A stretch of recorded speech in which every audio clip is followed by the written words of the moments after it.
everybody. We are here today to speak with Mr. Sid Richardson, Director of ARA, Animal Rescue Algarve. So this is not normal for me to speak in English, so this will be a little different than usual. So Mr. Sid, tell us a little story about Animal Rescue Algarve, please. Yes, I'd be pleased to.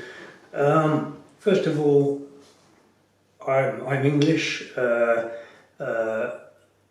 animal lover, had especially dogs, puppies, all my life. I came to holiday in Portugal many times. I used to feed stray animals. If I pass an animal, I have to look at it. If I can stroke it, I do. So that's my background, and about 20 years ago I took up residence in Portugal, and in the same way as I've supported financially animal shelters and associations in England, I decided to do the same in Portugal, and I concentrated mainly in the Lule area, 4 or 5 different animal associations.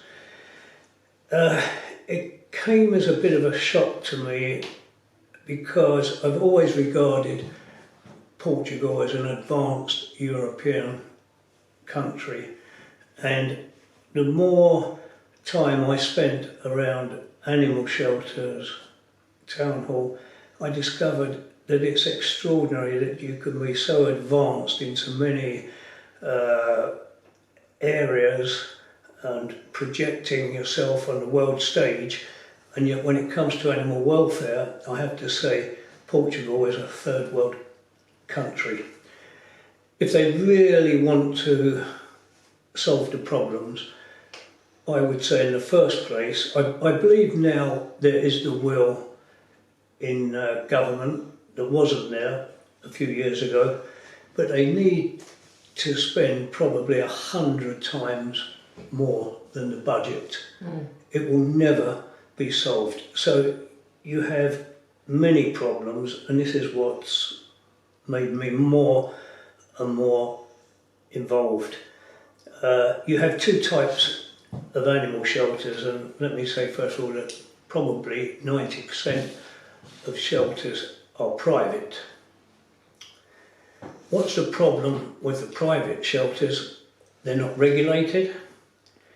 They're run by animal lovers who fall into the trap of becoming overcrowded and then understaffed and then underfunded. And that is a disastrous recipe, and I would say that applies to 19 out of 20 private shelters. I liken it to a hospital with 1,000 patients and 1 doctor and 1 nurse. Then you have the municipalities, and this is the real problem, because the municipalities are not created by animal lovers, it's there as a public service, and I would say the majority of employees are actual employees. And on a larger scale, their standards are appalling. Massively overcrowded, dogs not properly exercised, underfunded. So where do you start? If you had regulation, the biggest culprits would be municipalities. So compound that with the good thing that happened in Portugal in 2018, a law was passed that municipalities could no longer euthanize healthy dogs, and they were doing this on a regular basis if an animal wasn't claimed within a week or 2 weeks of capture. You probably have now the best part of 100,000 dogs that are not sterilised, but you've had virtually 0 infrastructure created since the new 2018 law. Now, at that time, there wasn't sufficient infrastructure for all the stray animals. There's even less now, so you've got 100,000. So on the one hand, you have a very good law. On the other hand, it's impractical to abide by it, and no one does.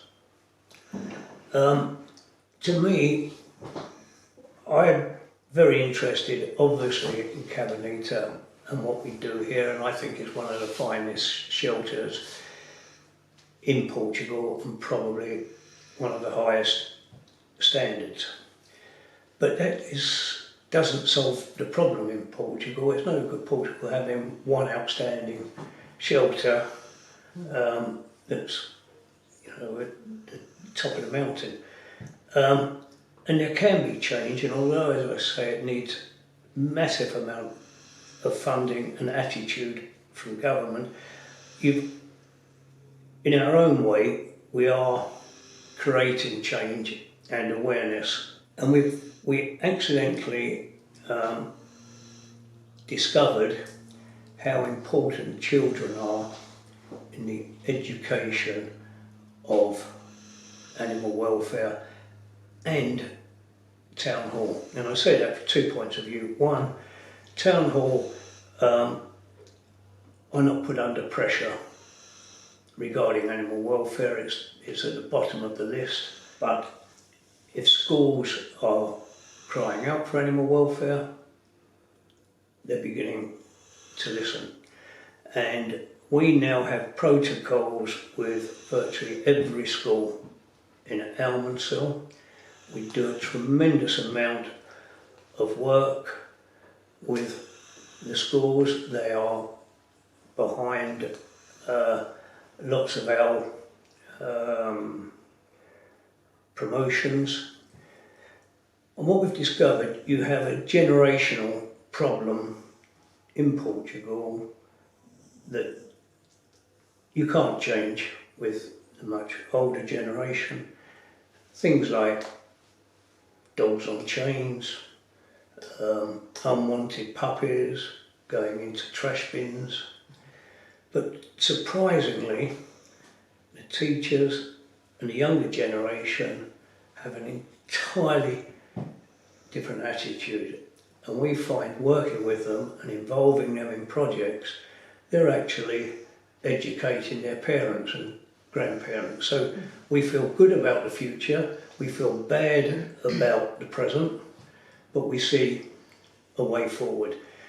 I hope that sums up how I feel about it. We, I believe, are doing a great job here, but I think we can do a greater job, and we are doing it if we can persuade, and we are. We have a lot of people sharing our attitude, getting the word out there, and even today this is an opportunity again for us not to talk about Cabanita, to talk about animal welfare. And when you look around our shelter, as you will do after these interviews, or I know this one's later, what I say to people is, please don't go away and say, what wonderful kennels, what a wonderful place. Talk about the wonderful standards, how we spend time making sure that dogs don't have to fight for food, that they get exercised, that they're not stuck in a kennel 24/7. So I hope that covers it. So Christmas is almost here. What message do you want to send to those who want to adopt an animal? First of all, be sure it's not for Christmas, it's forever.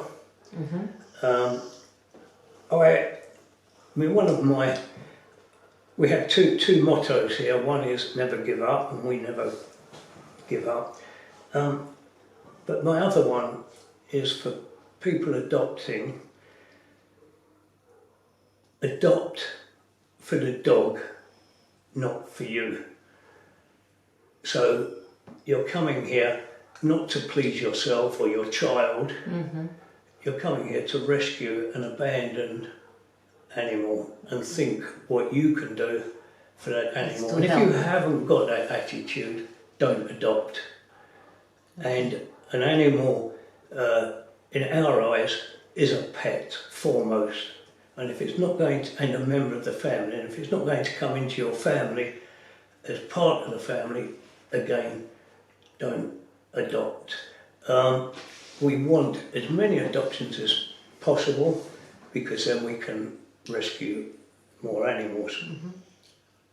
But we never want one of our dogs to go to a home unless we're absolutely certain this part of it's the family. right.